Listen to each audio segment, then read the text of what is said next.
Bueno, vamos a iniciar nuestra segunda clase. En realidad es el mismo tema, lo hemos dividido en dos clases.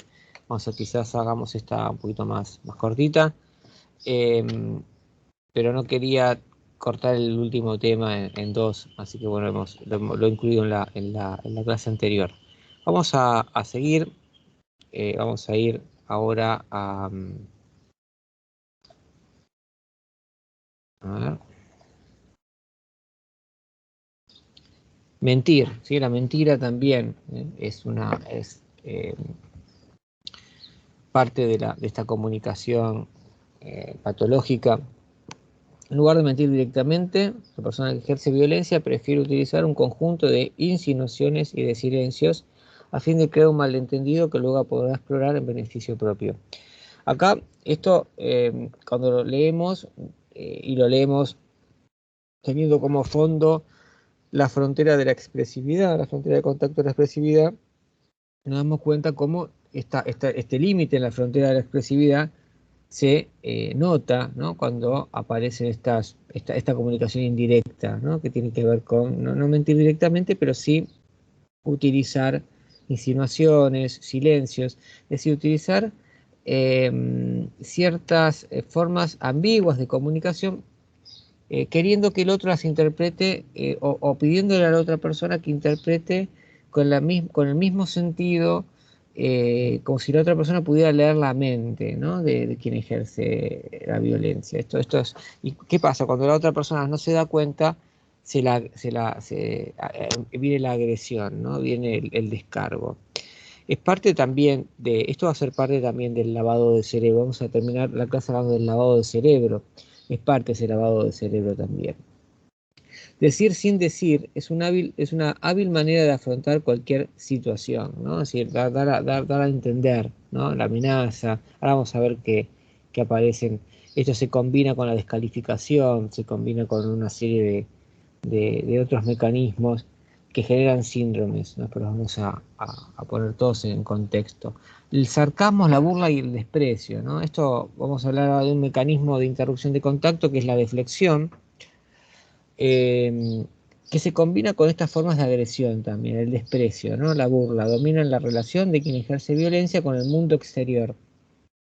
El desprecio afecta al compañero odiado, a lo que éste piensa, hace, pero afecta también al ciclo de las relaciones. El desprecio es el arma del débil, protege contra sentimientos indeseables, ¿sí?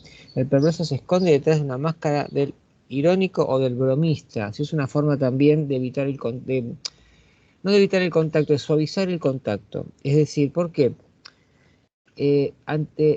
No tenemos que perder de vista la cuestión de la neurosis traumática. Estamos hablando de personas con una historia de maltrato y que generan ellos mismos también una situación de indefensión, y ante el contacto con situaciones complejas o situaciones que emocionalmente reviven, ¿sí? Reviven situaciones o emociones que están ancladas a situaciones del pasado. Esto lo hace la amígdala derecha. La amígdala derecha es la zona del cerebro donde se aloja todo el material traumático.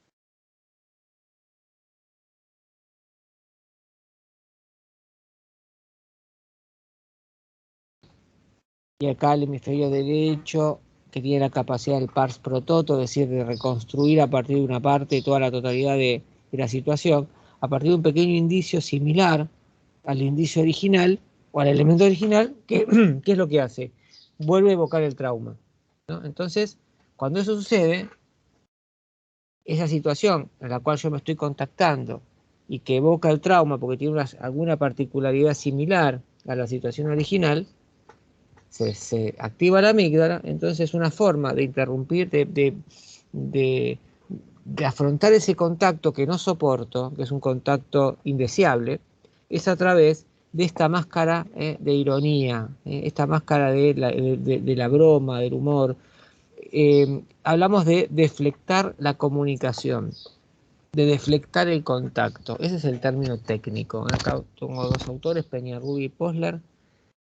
Aquí hay una interrupción del contacto. hay una interrupción del contacto, porque el contacto me resulta insoportable, me resulta traumático, está evocando, está haciendo salir esas fuerzas emocionales que habían entrado con el trauma original. Y para la mente entro en emocional, aparece el secuestro emocional, el secuestro amigdalino por la amígdala. Entonces, una maniobra para soslayar el contacto directo con la otra persona es a través del chiste, por ejemplo, ¿no? Aparece la deflexión. Entonces vamos a leerlo completo. Aparece la deflexión, que consiste en devaluar el término de la relación, porque me resulta insoportable. Pasa muchas veces con los temas de la sexualidad. Cuando se tratan temas de sexualidad, la gente entra a deflectar la conversación. Es una maniobra tendiente a soslayar el contacto directo con la otra persona, un medio de enfriar el contacto real, ¿no? El circunloquio, la verborrea, el chiste, la ironía. Acuérdense de la jerga también, la forma de deflectar. Evitar mirar al otro, las evasivas, contestar de un modo impreciso, ¿no? Todo lo que habíamos visto con la comunicación, esto de utilizar, dejar puntos suspensivos, ¿no? Lo digamos recién, es una forma de deflectar. Fíjense, siempre estamos hablando de un problema de contacto, ¿eh? El trasfondo de todo esto es el problema del contacto. El conflicto comienza cuando el que deflexiona lo hace con escaso discernimiento, es decir, no se da cuenta. Aparte del darse cuenta, también es darme cuenta de lo que hago, cómo encaro el contacto. Entonces me doy cuenta que estoy deflexionando el contacto. Por supuesto que es un mecanismo de defensa, es un mecanismo de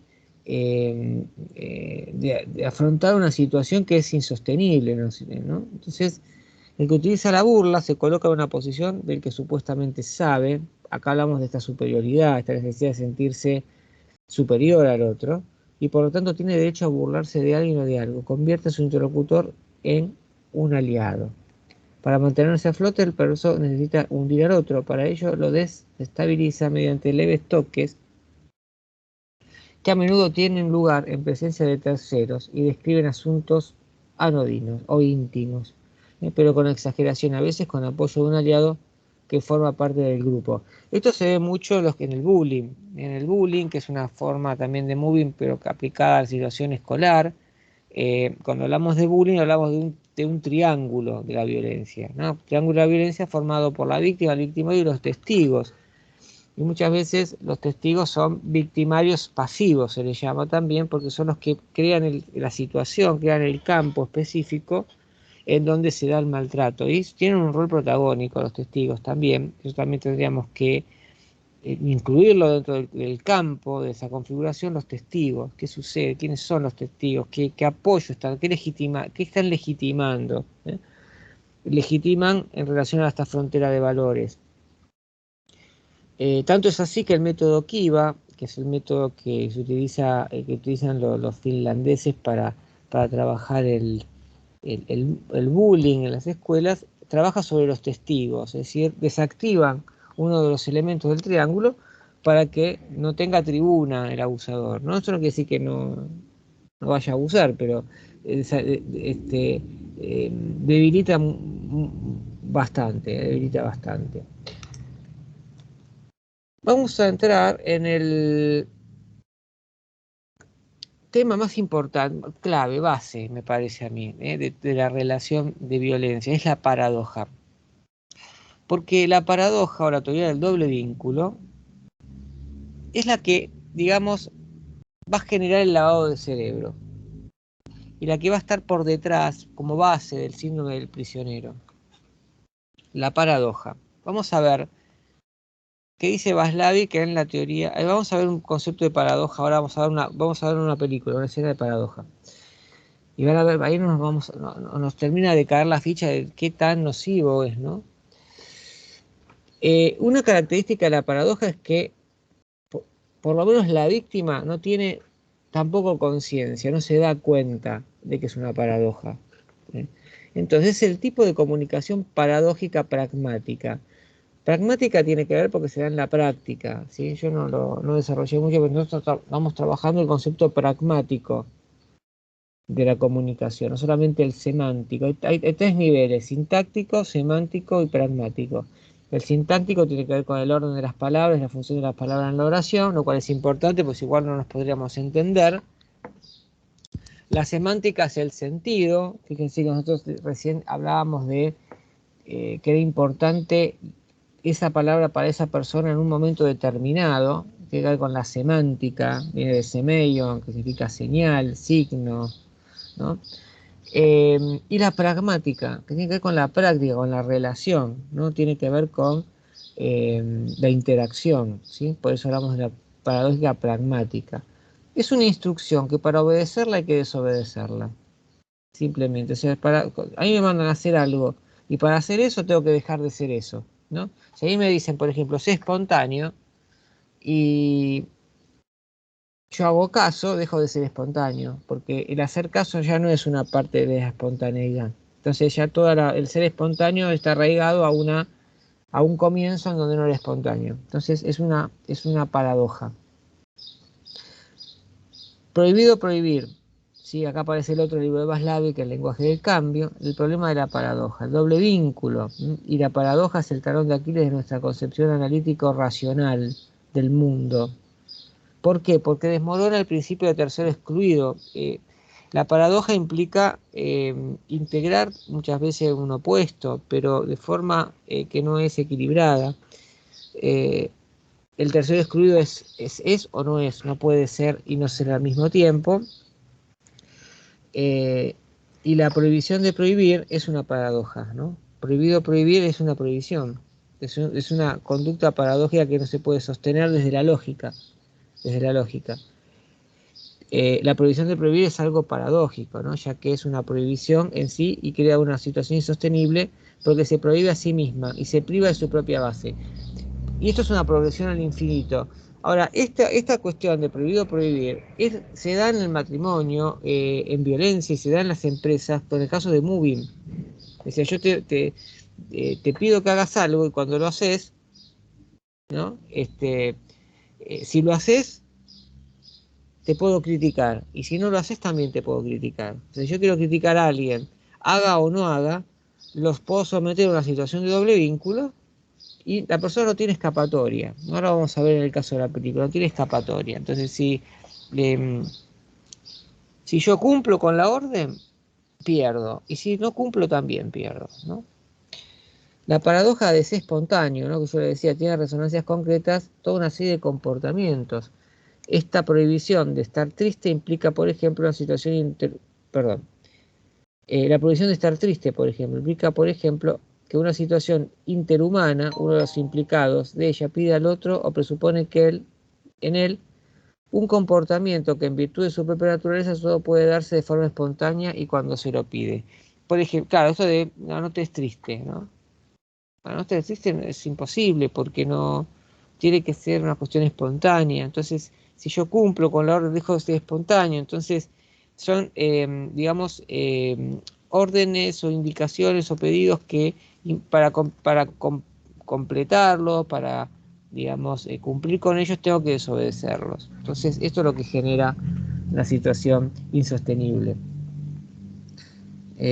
Por ejemplo, no sé, supongamos que en violencia podría ser la situación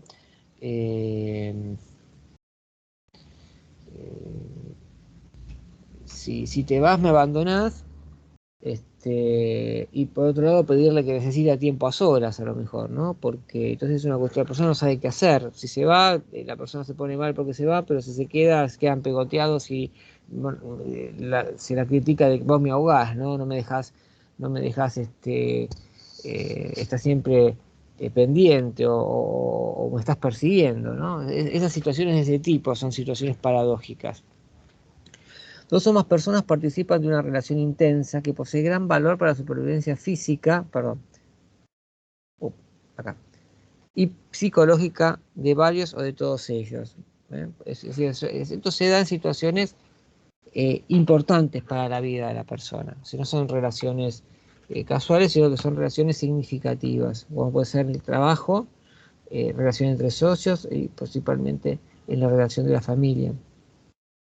¿Cómo es la lógica. En el contexto que está bajo influencia de normas sociales o tradición, se da un mensaje que está estructurado así. A afirma algo, ¿no? B afirma algo de esa afirmación y ambas afirmaciones son excluyentes, ¿no? Si una definición del self, la persona así definida será esa clase de persona, sí, solo sí, no es esa persona. El hecho de ser espontáneo también, ¿no? Para ser espontáneo tengo que dejar, para cumplir la orden de ser espontáneo tengo que dejar de serlo.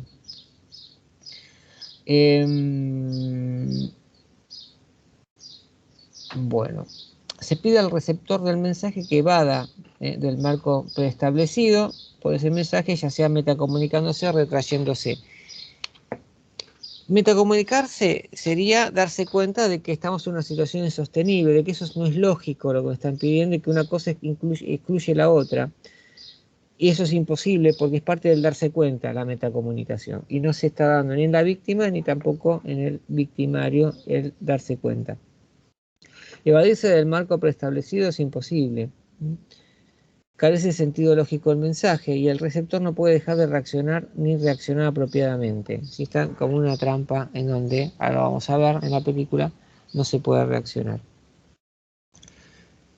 Hay una prohibición de manifestar y la aparición de la conducta paradójica crea otro doble vínculo y un círculo vicioso. Cuando un doble vínculo es duradero, se torna crónico o patológico y se convierte en una experiencia habitual, autónoma, es decir, ritual. Es una forma de relación que, bueno, genera, ahora vamos a ver, mucho estrés y mucha carga psíquica, ¿no? Sobrecarga psíquica. Ilusión de alternativas es un concepto interesante porque en el doble vínculo también se plantea una elección que es una elección falsa, ¿no? Por ejemplo, la lógica de las alternativas, lo uno o de lo otro, de las cuales una de ellas es acertada y la otra no. Pero, vamos a ver ahora, cuando vamos a un nivel más macro, esas dos alternativas que se presentaban dicotómicas no son tan dicotómicas, sino que pertenecen a un mismo conjunto. Por eso es importante, cuando la persona está integrada, es una persona que reconoce y asimila las polaridades, porque una polaridad de dos conceptos forma parte de una totalidad integrada, ¿no? Vamos a ver un caso.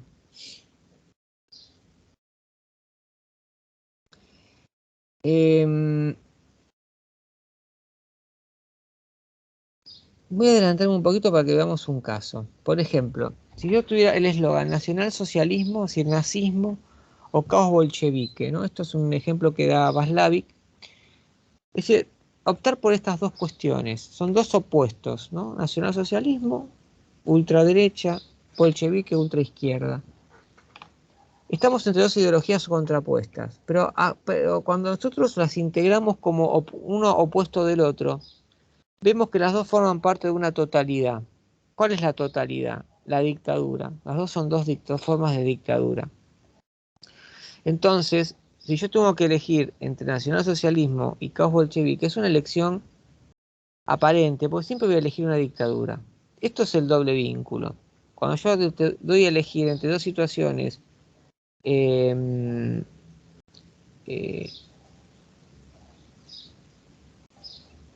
que son opuestas, pero que en realidad, cuando las miro más de lejos, veo que pertenecen al mismo sistema, ¿no? A la misma totalidad. Es decir, si yo quiero que elijan, y siempre elijan una dictadura, basta con hacerlas elegir entre nacionalsocialismo y caos bolchevique. La elección tendría que ser entre democracia y dictadura, ¿no? Dentro de democracia incluida estos dos. Esto también, ahora vuelvo a los casos que dabas, Lavi, tiene que ver también con ciertas elecciones que se proponen dentro del vínculo del matrimonio o de la empresa, ¿no? ¿Qué preferís? ¿Trabajar hasta tarde o venir el sábado a trabajar? No es una elección, porque en las dos tengo que trabajar de más, por ejemplo, ¿no?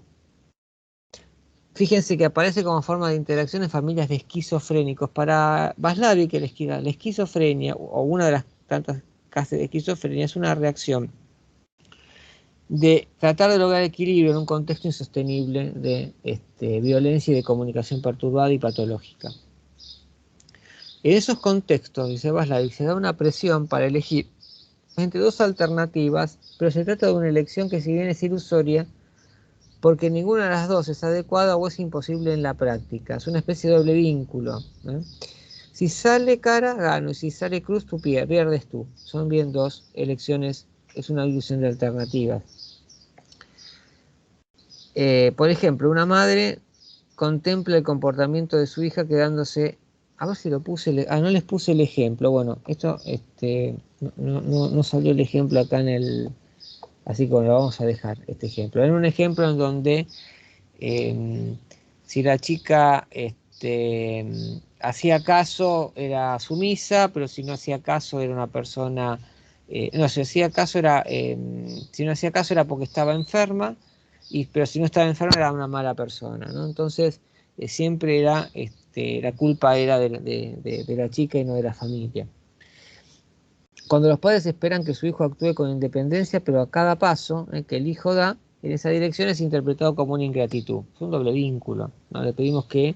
Bueno, yo tenía, en caso, por ejemplo, puede llegar a ser el caso de una empresa, esto a mí me pasó en una empresa, donde mi jefe me pedía que fuera espontáneo, que tuviera tomar la iniciativa, que fuera proactivo, y cada vez que eso fallaba, había algún problema con respecto a esa decisión que yo podía tomar, decía, ¿por qué no me consultaste?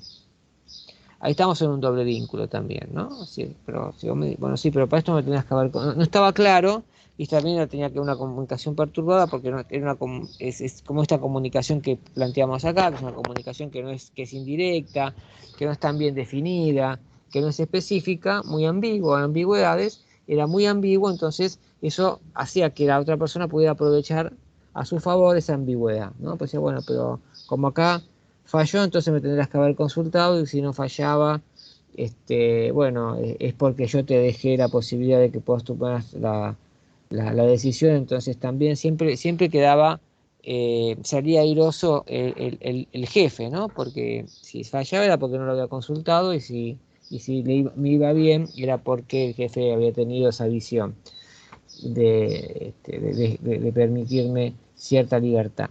Entonces, ahí estamos también ante un doble vínculo.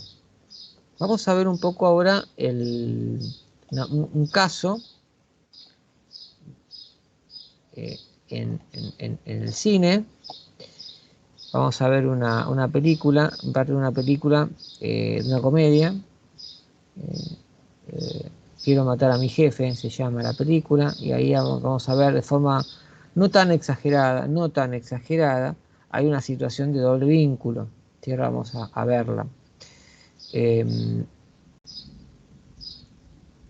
Vamos a cambiar, ahí la vamos a pasar.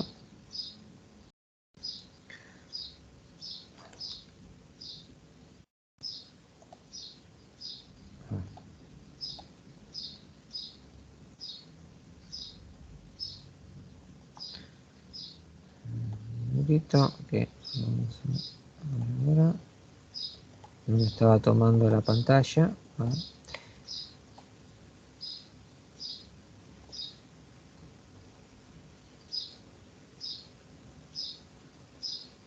Acá está. Bueno, vamos a cambiar de ventana, y ahora vamos a ver la película. Ejecutivo de ventas. Si no confío en ti. Confía en mí. Sí, suenas como mi esposa. Confía en mí, cariño. Nada está pasando a tu espalda. Puedes confiar en mí. Mientras se acuesta con todo el vecindario. ¿Ah? ¿Quieres?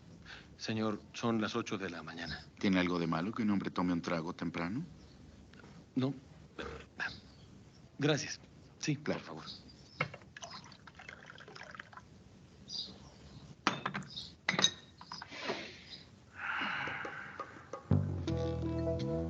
Hasta el fondo.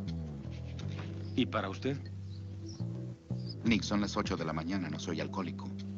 Señor Harken, solo lo acepté porque creí que usted bebería. Solo yo... ¿Aceptaste porque creíste que bebería? ¿Es lo que un vicepresidente ejecutivo haría? Trataba de ser un poco educado. ¿Y eso qué? Si yo metiera mis pelotas en miel y coco rallado, ¿también lo harías? No lo creo. ¿Seguro? Sí. Porque tengo un poco de coco. Como sea, me van a blanquear los dientes el martes, así que vas a tener que terminar tu trabajo el lunes. Vendrás el fin de semana. Oye, si quieres que te ascienda, tienes que ganártelo, que es lo que siempre digo. La vida es un maratón y no puedes correr un maratón sin banditas en los pezones, ¿cierto? Cierto. Nick, es un whisky de 18 años. No esperarás que lo devuelva la botella, ¿sí?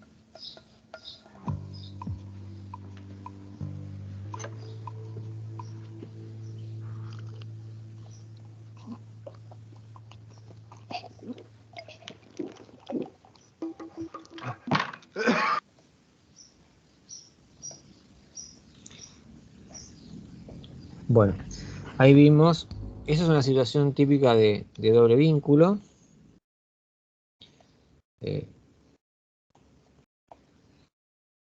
Vamos a seguir con esto, ahí está.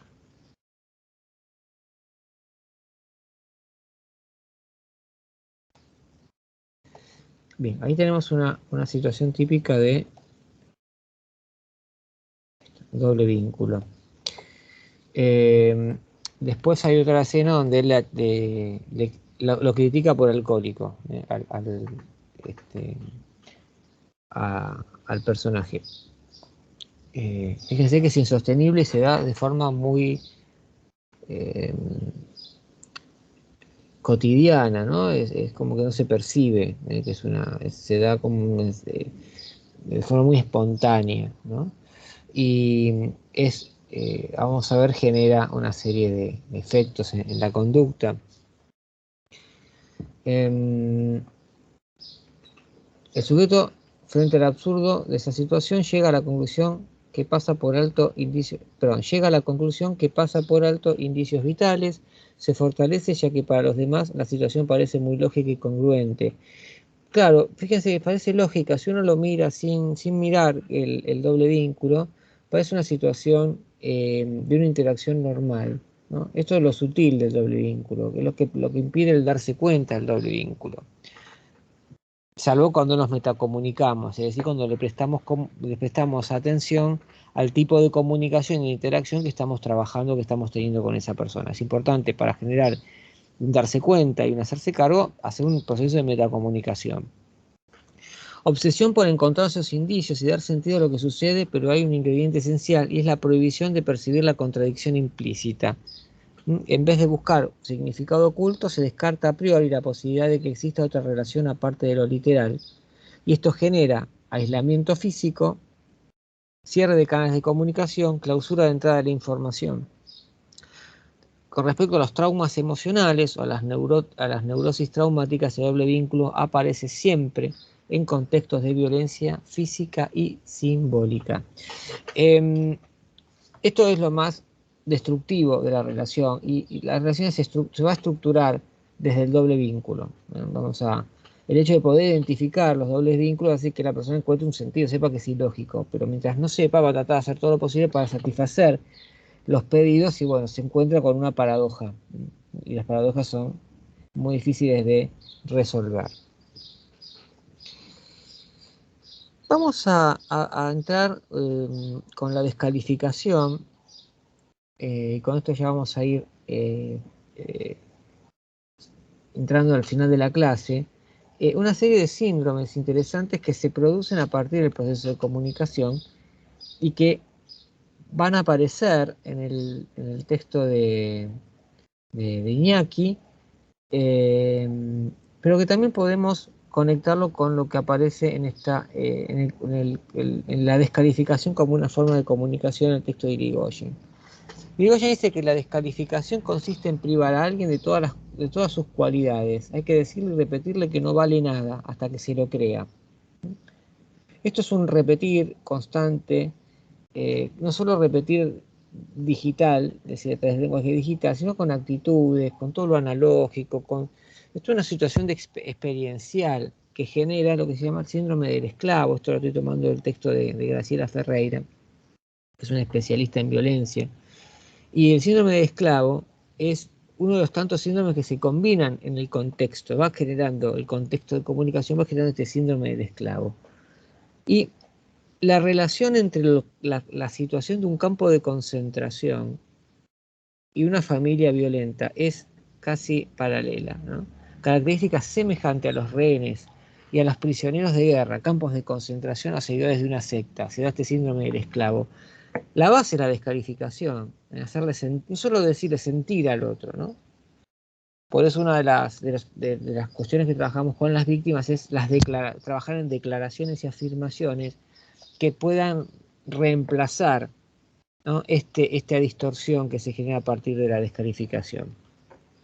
¿Cuándo surge el síndrome del esclavo? Cuando en una relación existe un poder excesivamente desbalanceado, en que uno de los miembros subyuga al otro, acompañado de abusos, recompensas e indulgencias. Doble vínculo también, ¿eh? Te amo, pero para amarte te tengo que castigar, ¿no? Esto es un doble vínculo arquetípico que surge de las experiencias de apego inseguro, ¿eh? Alice Miller tiene un libro que se llama Por tu propio bienestar, un libro interesante porque trabaja cómo se va construyendo esta mentalidad. Entonces, el síndrome del esclavo tiene que ver con una mentalidad de esclavo. La esclavitud es uno de los elementos de dominación del patriarcado que inicia en la Edad del Bronce también. Y Alice Miller dice que no solo las situaciones de maltrato, cuando hablamos de apego inseguro, desorganizado, evitativo, ambivalente, desapegado, estamos hablando de situaciones de maltrato, en donde el maltrato se vive, y esto lo hace a través de la pedagogía negra, no hablamos ahora de la pedagogía negra, pero acá podemos incluirlo, en donde se le introyecto este doble vínculo, que las figuras cuidadoras, ese maltrato es una forma de expresarme cariño, y eso es una falsedad más grande que una casa, pero uno se introyecta de esa forma, y eso va empezando a ser la matriz de este síndrome de esclavo. Uno superior al hecho de el poder desbalanceado, porque ante el sentimiento de inferioridad que genera el trauma en la persona que ejerce violencia, esta necesidad de sentirse poderoso es una forma de compensar esta sensación de inseguridad. Se instala un ciclo de dependencia en donde cada vez se magnifica el poder del hombre violento y la mujer disminuye, pero el de la mujer disminuye, ¿no? Se va generando una necesidad cada vez mayor respecto al miembro poderoso. Vínculo afectivo simbiótico, donde la mujer se va anulando y construyendo una nueva identidad. Es decir, la descalificación se combina con una sensación que tiene que ver con el síndrome de Estocolmo o con el concepto de formación reactiva, no me acordaba, la formación reactiva que va a aparecer por acá, del psicoanálisis, en donde voy generando, para poder sobrevivir a esa situación insostenible, voy generando un sentimiento de apego. ¿Por qué? Porque se alternan, y esto es parte del lavado de cerebro, conductas violentas con conductas amables, y, digamos, esta manipulación emocional produce ese vínculo de apego en donde la víctima, también por su historia, no puede desapegarse, entra en confluencia nuevamente con el violento. La víctima se aferra a los periodos de trato normal, fortaleciendo la unión. ¿Por qué? Porque este fortalecimiento de la unión, lo que hablábamos recién de la confluencia, acá nuevamente aparece el problema del contacto. Fíjense cómo está de perturbado el contacto en estas relaciones, entre ambos, porque acá la perturbación es de ambos, no solamente, no es víctima sana y victimario enfermo, sino que es una relación enferma. Pero si nosotros nos salimos del concepto de enfermedad, porque también es una polarización, y nos vamos al concepto al tema del contacto y de las fronteras del yo y cómo construimos esas fronteras. Bueno, lavado de cerebro, otra cuestión que tiene que ver con la descalificación. Al igual que la tortura, el objetivo que se persigue es que la persona renuncie a su libertad para transformarse en un autómata sometida a los designios del captor, obteniendo dos resultados. El organismo se condiciona a las exigencias de la situación, la mente adopta el sistema de ideas que quiere inculcarle el victimario.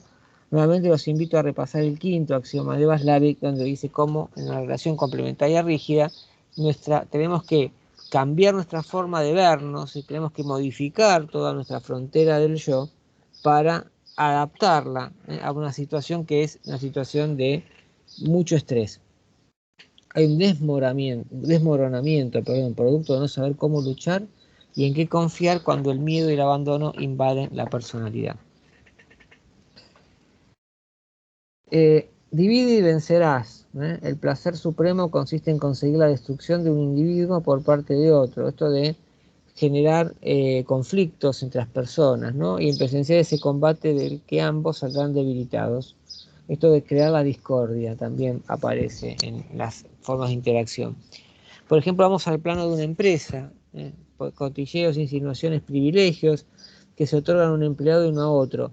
Esto tiene que ver también con el sistema paternalista, ¿sí? El sistema paternalista, dice Rensis Licker, genera un clima organizacional o genera las condiciones para que el clima organizacional sea percibido como desfavorable, ¿no? Por esto de premiar a alguien, tener favoritos, ¿no? Preferencias que varían de uno hacia otro. Se trata también de hacer correr rumores que de una manera imperceptible herirán a la víctima sin que pueda identificar su origen. Esa forma también de violencia simbólica. Vamos a lo último, acá, y con esto vamos a ir terminando. Imponer autoridad. La autoridad, la necesidad de autoridad, la necesidad de poder, como forma de compensación al complejo de inferioridad, producto del maltrato y del trauma y de todo lo que veníamos diciendo, también es parte del discurso de quien ejerce violencia. Discurso totalizador que enuncia proposiciones que parecen universalmente verdaderas. Acuérdense de los sesgos cognitivos, esto de las generalizaciones, el pensamiento dicotómico. La persona que ejerce violencia sabe, tiene razón e intenta que el otro acepte su discurso con el objetivo de arrastrarlo a su terreno. Acá podemos volver nuevamente a repasar los sesgos cognitivos, porque acá se ponen en práctica la mayoría de los sesgos cognitivos en este discurso. Por decir, cuando hablamos de sesgos cognitivos, estamos hablando de un contacto con el ambiente a través de la fantasía, a través del imaginario, y no a través de la percepción, que es que es el contacto sano, ¿no? Es un contacto más bien neurótico. Se instaura un proceso de dominación. Si la víctima se somete, el agresor la subyuga, controla y la deforma. Si la víctima se le ocurre rebelarse, se llamará la atención sobre su agresividad y malignidad. Esto siempre también parte del doble vínculo. De todas formas, se establece un funcionamiento totalitario que se basa en el miedo y procura obtener una obediencia pasiva. ¿Qué pasa con la víctima? Debe actuar tal como espera el perverso y debe pensar según las normas de este último. El espíritu crítico deja de ser posible y hablamos entonces de la seriedad mecánica o de la confluencia, pero una confluencia más bien rígida. Finalmente, como para terminar, todo esto, por supuesto, es la base del síndrome de indefensión aprendida, que es una combinación de los demás síndromes, todos se combinan, todos estos, el síndrome de Estocolmo, el síndrome del esclavo, el lavado de cerebro, el síndrome de indefensión aprendida, forman parte de lo que va a ser después el síndrome de mujer maltratada, porque convergen junto con otros síndromes como puede ser de la mujer divorciada, de la mujer profesional, situaciones de síndromes con respecto al acoso sexual y demás, y al abuso.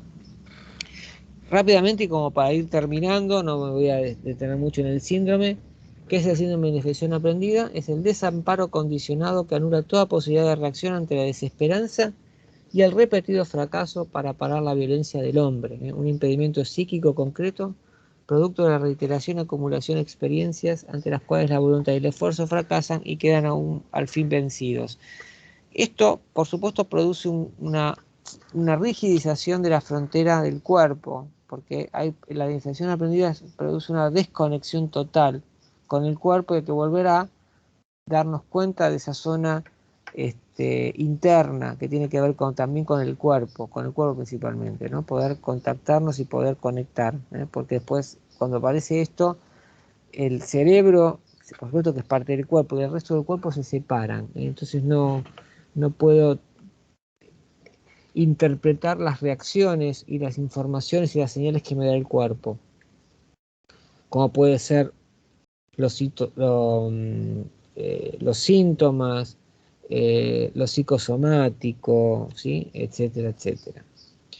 Aquí les dejo la bibliografía que hemos utilizado, que he utilizado para esta clase y para la clase anterior. Si la clase anterior es el mismo tema, así que vale toda la bibliografía para todos.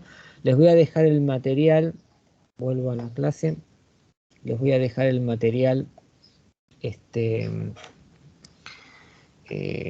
para que lo puedan descargar y para que puedan ir siguiendo la clase con ese material. Bueno, esto es como un complemento a después, sí, les invito a leer en detenimiento el texto de Irigoyen, donde hay detalles sobre cada punto de lo que estuvimos viendo. Yo lo que hice es tomar y a partir de eso hacer una reacción a partir de la teoría sistémica de Václavic y por supuesto desde lo que plantea Irigoyen, pero desde la teoría sistémica de Václavic y también desde la teoría de la terapia y la psicología de la Gestalt, principalmente con respecto a las funciones de contacto y a las fronteras de contacto. Bueno, con esto espero que se pueda ver la película. Si no se ha podido ver, todavía yo no revisé esta grabación, pero está aprobada la película y salía bien, pero por las dudas, como todo puede fallar, como decía Tuzán, cualquier problema si vemos que no se puede ver, no se preocupen, yo después se lo vamos a pasar por otro medio el archivito para que lo puedan ver en el caso de que haya algún problema en la grabación. Ahora lo vamos a revisar, pero siempre tiene que ser después que la hacemos, así que bueno, no se preocupen por eso.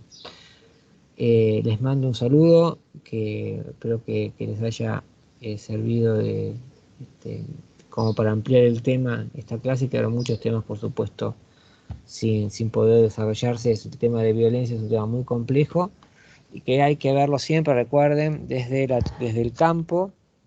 No se pueden aislar los elementos, todo tiene que ser en su contexto y sobre todo desde un enfoque sistémico, ecológico, desde la teoría del campo, desde la teoría organísmica. Eso es lo más importante. Muchas gracias por su atención y nos veremos en las próximas clases.